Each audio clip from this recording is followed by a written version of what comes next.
The early morning light filtered through the tall glass windows of the downtown Chicago diner, casting pale gold shadows on the faded tile floor. Mia Dalton wiped the counter for the third time in 5 minutes, not because it needed cleaning, but because her mind refused to rest. It had been 3 days since the letter arrived. Not just any letter, a final notice from the hospital. Her father's heart condition had worsened, and the surgery he needed would cost more than her entire year's salary. And Mia? She had no savings left, no one to turn to. She tucked the letter deeper into her apron and forced a smile as a family walked in. A toddler waved at her. She waved back, blinking away the tears that kept threatening to fall. She was 24, working 2 jobs, studying part-time, and somehow everything still kept slipping further out of reach. "Smile like you mean it, Mia," she whispered to herself. The diner bell jingled, sharp and unexpected. She turned toward the door and froze. A man in a sleek navy suit stepped inside, shaking off the cold. He didn't belong here. His presence made the place look older, smaller, like a faded photo next to a magazine cover. He had the kind of face you didn't forget: chiseled jaw, perfectly styled dark hair, and eyes that seemed like they could read your thoughts. But it wasn't just his looks. It was the energy he carried. Calm, controlled, commanding. He walked straight to the counter and sat down. "You serve real coffee here?" he asked, his voice low but clear. Mia blinked, caught off guard. "Strong enough to keep a trucker awake 3 states over." He smirked. "Perfect." As she poured his coffee, she noticed something odd. He wasn't looking at his phone. He was watching her, like he was trying to memorize her face. "Do I know you?" she asked carefully. "No," he replied, "but I've been looking for you." Her heart skipped a beat. "Excuse me?" He slid a slim black folder across the counter. She hesitated before opening it and gasped. Inside were photos of her, laughing with her co-workers, walking home from the library, buying medicine at the pharmacy. She looked up, fear twisting in her chest. "What is this? Who are you?" "My name is Jackson Blake," he said calmly, "CEO of Blake and Holt Enterprises." Mia's mind reeled. That name was everywhere: luxury buildings, investment headlines, Forbes covers. "I don't understand. Why do you have pictures of me?" "Because I need your help," he said, "and I'm willing to pay for it." She crossed her arms, suddenly on guard. "This feels like a scam." He leaned forward. "It's not. My grandfather passed away last year. His will included a clause of, I want to retain controlling interest in my company. I need to be married before my 30th birthday." She scoffed. "You're telling me a billionaire can't find a wife? I can find a dozen women who want my money, but I need someone who can convince the board, the lawyers, the press, that it's real. And I don't trust anyone in my world." "Why me?" "Because you're real. You work hard. You live simply. You're not chasing fame or wealth. I need someone like that. Someone the world will believe I'd fall for." "And what do I get?" He didn't blink. $500,000. Enough to pay your father's bills and start over." Her hands trembled as she set the coffee pot down. "You investigated me. I had to. This is my company, my future. I had to make sure you weren't hiding anything." Mia looked away, her breath uneven. The idea was insane, absurd, dangerous, but the weight of her father's situation pressed on her chest like a boulder. "You want me to pretend to be your wife for what? A few months, 6 weeks?" He said. "Engagement, wedding, public appearances, then a quiet annulment. And if I say no, you walk away, no strings." She bit her lip, the silence between them stretching. Then she asked softly, "Why now? Why me? Why this diner?" He looked at her with an unexpected vulnerability. "Because I saw you give free food to a homeless man last Tuesday. Because you paid for a stranger's medicine last month. Because I watched you smile at the world even when you were clearly breaking inside. You're not perfect, Mia, but you're genuine." Something in her cracked. And yet this wasn't a fairy tale. It was a contract, a lie, a transaction dressed up as a romance. But then she thought about her father, about the surgery, about losing him the way she lost her mother. "I don't know if I can lie like that," she whispered. "You won't be alone," he said. "I'll coach you, protect you. And when it's done, you'll never have to worry about money again." She stared at him, pulse racing. Her life could change with one word. Yes. She didn't realize she'd said it aloud until she saw the tension leave his shoulders. Then we start today, he said, standing. We've got 6 weeks to convince the world we're in love. The ride to Jackson's penthouse was silent, but far from calm. Mia's thoughts raced as fast as the city lights blurred past the car window. She kept staring at her reflection in the tinted glass, trying to picture herself as someone else, someone bold enough to walk into a billionaire's world, pretending to belong. Across from her, Jackson was tapping away on his phone, issuing commands to someone she couldn't see. He didn't seem nervous, but there was something in the way he clenched his jaw, like he knew everything could fall apart with one wrong move. When the elevator doors slid open at the top floor, Mia stepped into a space so beautiful it took her breath away. The windows stretched from floor to ceiling, framing the glittering skyline. It was quiet, almost too quiet, as if the walls had never heard laughter or even music, just deals and silence. You live here, she whispered, more like sleep here between meetings. Jackson replied, I don't really do the home thing. He motioned toward a sleek marble counter where a contract lay waiting, her name already printed at the top. I had my legal team draft this the moment you said yes. You were that sure I'd agree, she asked, folding her arms. I was hopeful, he admitted, but I had a backup plan. Mia tilted her head. What was that? There wasn't one. That answer startled her more than she expected. She sat down and skimmed the document. It spelled everything out clearly. 6 weeks, public appearances, fake engagement, one elaborate wedding event, an annulment on day 43.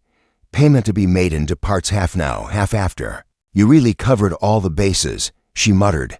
I don't like surprises. Too bad, she said softly. You just hired a woman who barely has time to sleep, let alone pretend she's in love with you.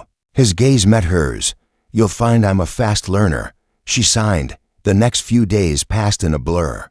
Jackson moved fast, dinner with stylists, fittings for designer clothes, etiquette coaching, even speech practice. She felt like she was being groomed for a life she didn't choose.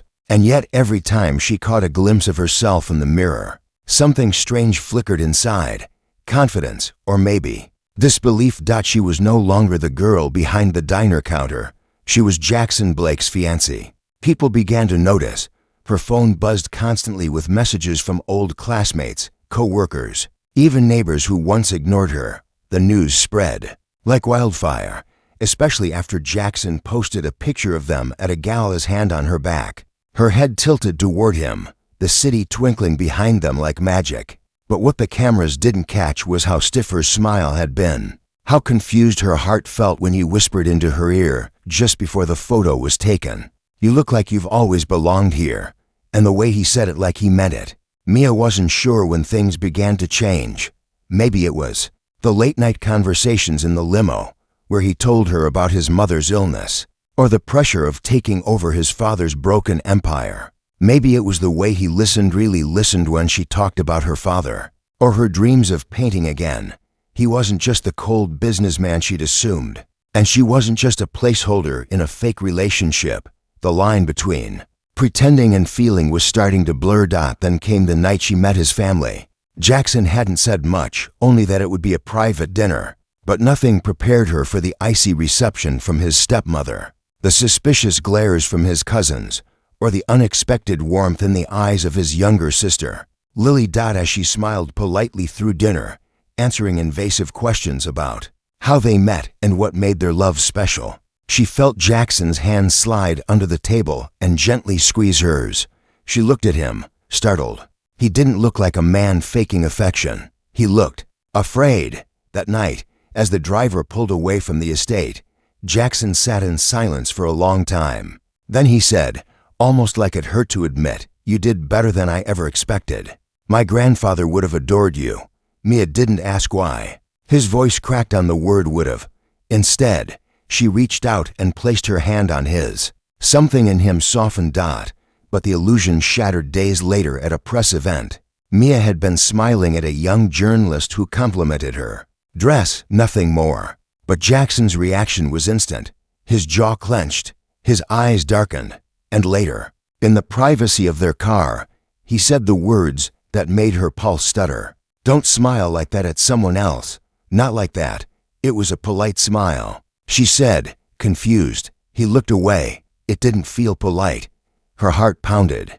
"This is supposed to be fake. Remember, you don't get to be jealous." He was silent, but silence said more than any answer.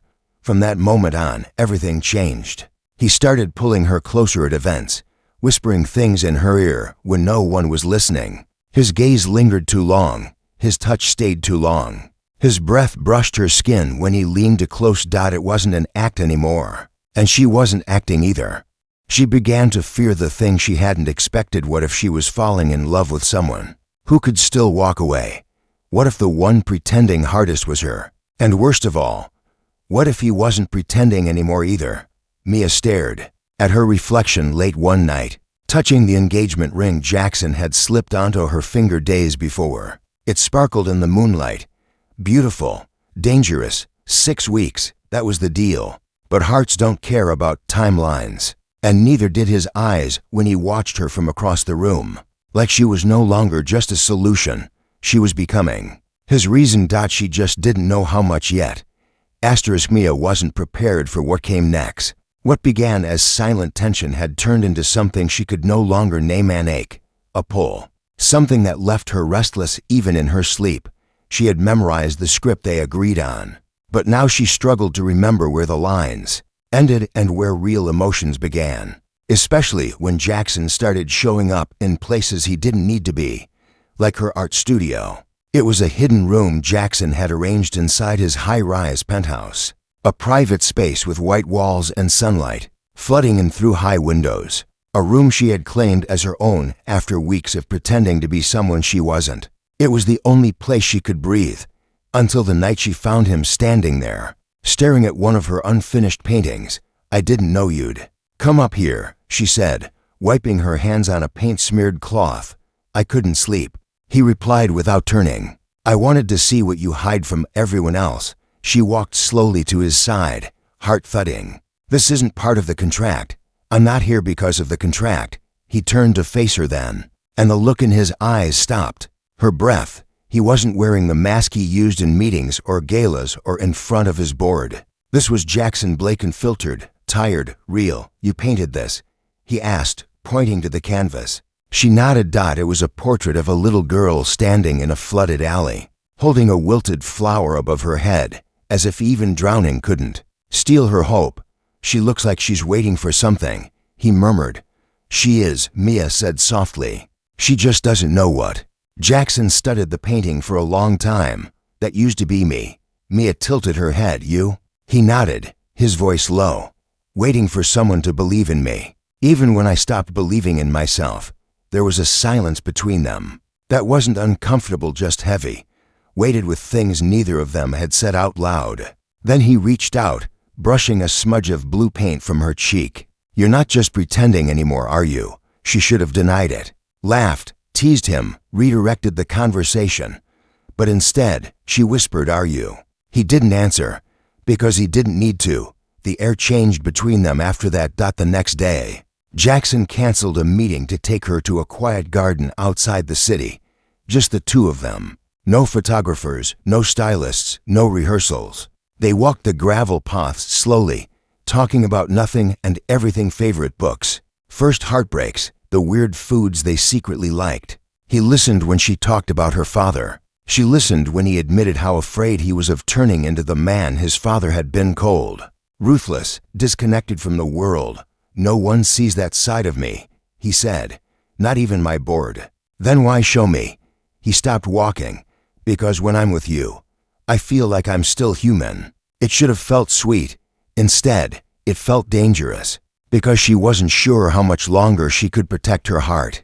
The danger became real 2 days later at a charity auction they attended. Together, Jackson wore his usual tailored black suit, and Mia, in a wine-red gown, looked like she had stepped out of a magazine.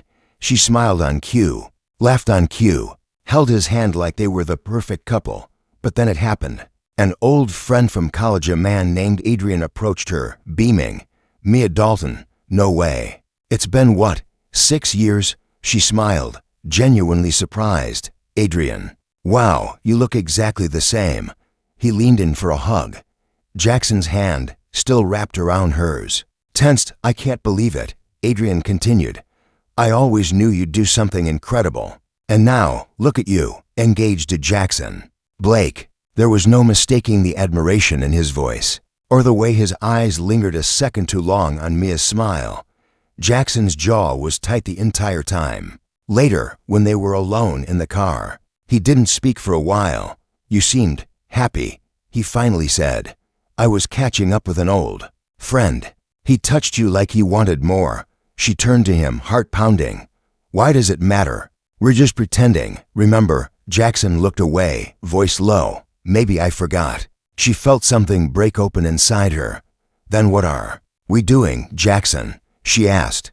Because every time you hold my hand now, it doesn't feel fake. When you look at me, it's like you're asking me to stay. His eyes flit to hers. Maybe I am. The silence that followed was no longer empty. It was full of everything they were too scared to say. That night, back in the penthouse, Mia stood at the edge of her room, staring at the city lights. She had signed up for a contract, not a confession, not a heart unraveling itself for someone who might not catch it. But when Jackson appeared behind her, his voice barely above a whisper, she knew the game had changed. You said you wanted to know who I really am, he murmured. She turned slowly. Yes, I'm a man who thought he had everything, until I met someone who reminded me what I was missing. And before she could speak, he stepped back. I'll see you in the morning. He walked away, but he left her heart trembling. In a way, it hadn't in years, because if this was still pretending, it was the most dangerous kind of lie, the kind she was beginning to want more than the truth. The morning after Jackson's confession, Mia couldn't stop replaying his words. In her head, until I met someone who reminded me what I was missing.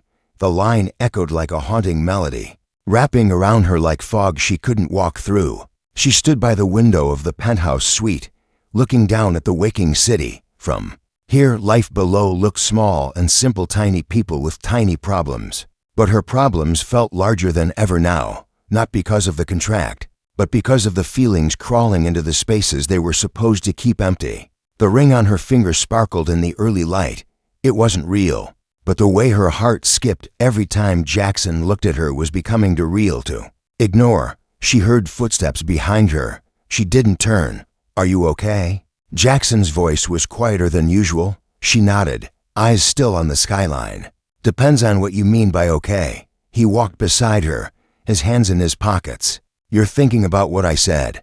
I haven't stopped thinking about it. I meant it, Mia. She turned to him now, her gaze steady. And what exactly did you mean, Jackson?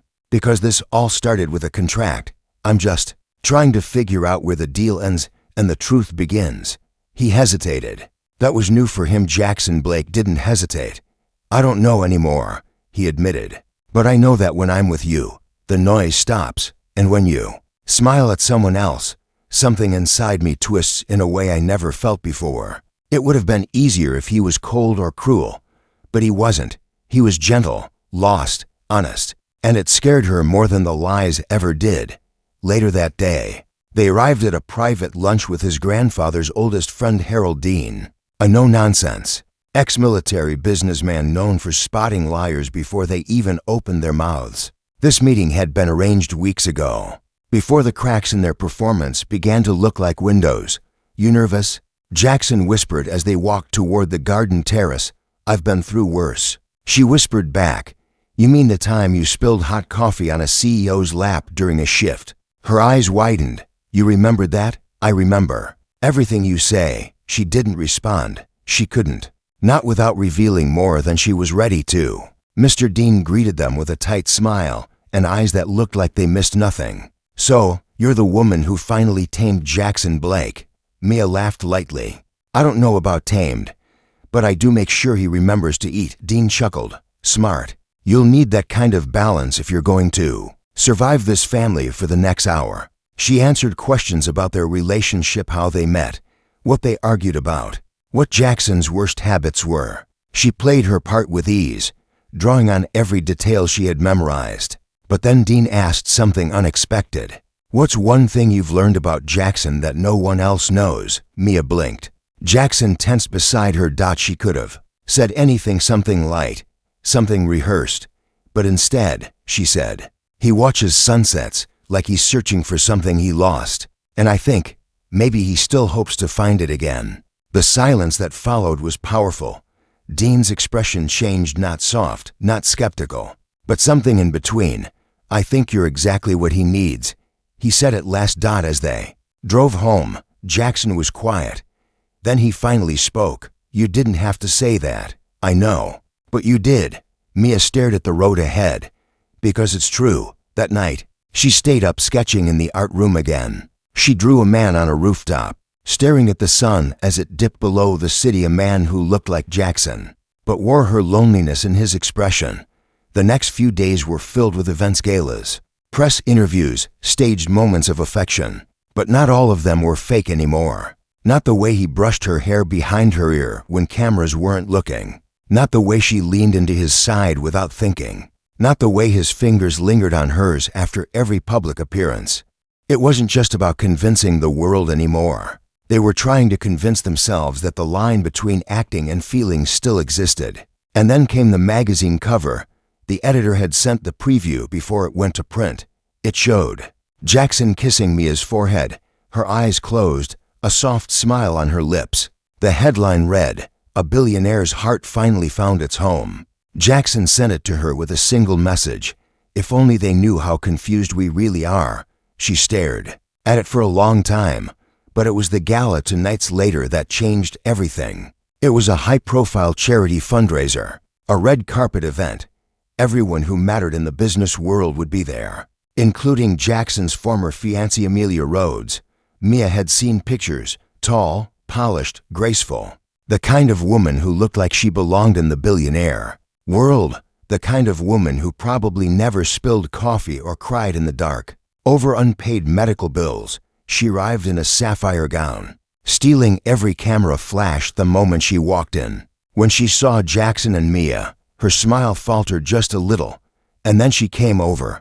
"Well," Amelia said, eyes raking over Mia, "so you're the new love of his life." Mia held her ground. "I'm Mia." "I'm sure you are," Amelia said coolly. "Enjoy it while it lasts." Jackson stepped in, voice clipped. "Amelia, don't start." "Oh, relax, darling. I just wanted to see what your taste has evolved into." Mia almost laughed but didn't. She wasn't the competition.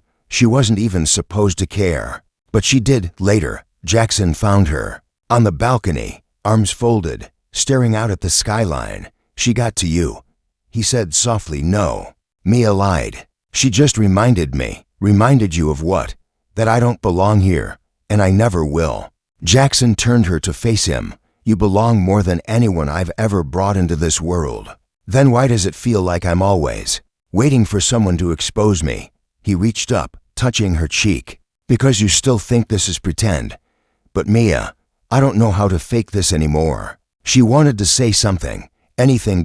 But the moment swallowed her whole. And for the first time, it wasn't a contract holding them together. It was the unbearable fear of what would happen if they let go. Rain fell in thick, silken threads, streaking down the towering windows of the penthouse. Amelia stood frozen near the piano, her hands trembling slightly as she clutched the edges of her borrowed shawl. The warmth from the fireplace behind her did little to chase away the chill of what she had just heard. Gabriel hadn't spoken since she walked in. His face was unreadable, his eyes dark with emotion he hadn't dared show before. But now it was too obvious to ignore. "You looked happy," he said finally, his voice low but shaken. Amelia blinked. "Excuse me?" He turned toward her, jaw clenched. "Back there, with him. You smiled at him like you meant it." She took a step back, caught off guard. "I was just being polite." He was asking about the flowers. "It wasn't. You never smiled at me like that." His voice cracked slightly. The room seemed to stop breathing. Amelia's throat tightened. "Gabriel, this was supposed to be fake. We agreed no emotions, just a contract." Gabriel's laugh was quiet and bitter. "And yet here I am, breaking every rule I wrote." She looked down at the floor, unsure what to say. She hadn't meant to hurt him. She hadn't realized just how much her simple smile could shatter. Him, the man who commanded boardrooms, silenced opponents, and bought empires, looked completely undone by something as small as her expression. "I saw something I wasn't prepared for," he admitted, softer now. "I saw the woman He stopped himself. Amelia's heart thundered in her chest. "You what?" "I was going to say I admired, respected," he said, voice steadying, but the hesitation said otherwise. She looked at him with gentle pain. In her eyes, "You can't say it, can you?" Gabriel looked away. "You were supposed to be untouchable.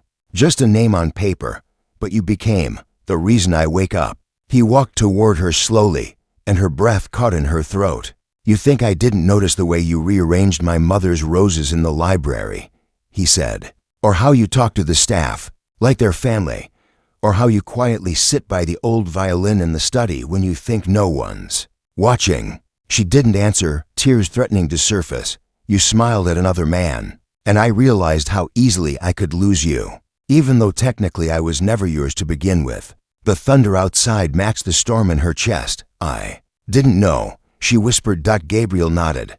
"I did everything to keep things in control. But the heart, it doesn't care about contracts."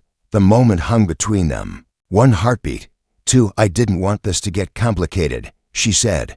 "Too late," he replied. And then, just as the fireplace flickered behind them, he stepped closer, not to kiss her, not to confess further, but just to be near her, to hold on to the last sliver of calm before everything between them changed again. In the silence, something unspoken passed through them. Not a promise, not yet, but a beginning of something no longer fake. The wedding day was supposed to be the end of their contract, a flawless ceremony, lavish, public, perfectly timed to align with the quarterly board meeting Gabriel's investors were dying to crash. He had staged it all, every flower, every fake laugh, every careful moment of affection meant to prove they were deeply in love. But under the layers of silk, perfume, and polished smiles, something real had already rooted itself. Amelia stood before the mirror, her reflection unfamiliar in white. The dress fit like a dream, but her heart felt like it was running barefoot in the rain, exposed, wild, and scared of what was about to happen. A knock came. She expected her stylist or the planner, but it was Gabriel. He stepped in, hesitated like he wasn't sure he belonged there, then slowly closed the door behind him. "You look." He didn't finish. He didn't need to. His eyes said the rest. Amelia tried to keep her tone steady. "You shouldn't be here. Bad luck." "Remember," Gabriel stepped closer, "that rule only applies to real weddings." She looked away, but he saw the flicker in her eyes. "Unless," he continued softly, "it doesn't feel fake anymore. Not to you. Not to me."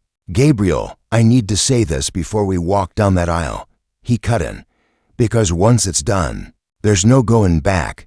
Amelia turned slowly, her voice barely above a whisper. "What if I want to go forward?" He stared at her. "Then you need to know the truth. The board doesn't need this anymore. The investors are already in. You helped me stabilize everything, your presence, your grace, your heart. You've already saved the company. The wedding isn't necessary." She blinked. "Then why are we still doing this?" He exhaled, voice trembling. "Because I fell in love with you somewhere between pretending and hoping you'd look at me like I mattered. Because I wanted to be yours even when I was paying you to be mine." The veil in her hand dropped. "All this time," she whispered, "I didn't say anything because I was afraid it would ruin everything, that you'd run, that I'd lose you the moment you realized this wasn't a game for me anymore." She stepped toward him slowly. "What happens after today?" she asked. "What if I say I feel it too?" Gabriel's voice was hoarse now. "Then we walk down that aisle, not because we have to, but because we want to. And every step after that is real." Tears shimmered in her eyes, but they didn't fall. She smiled softly, bravely. And for the first time, Gabriel smiled back without pretending. They didn't need witnesses, or a contract, or even the grand ballroom, because in that quiet moment, in that stolen room before a staged event, two people realized they were never pretending to begin with.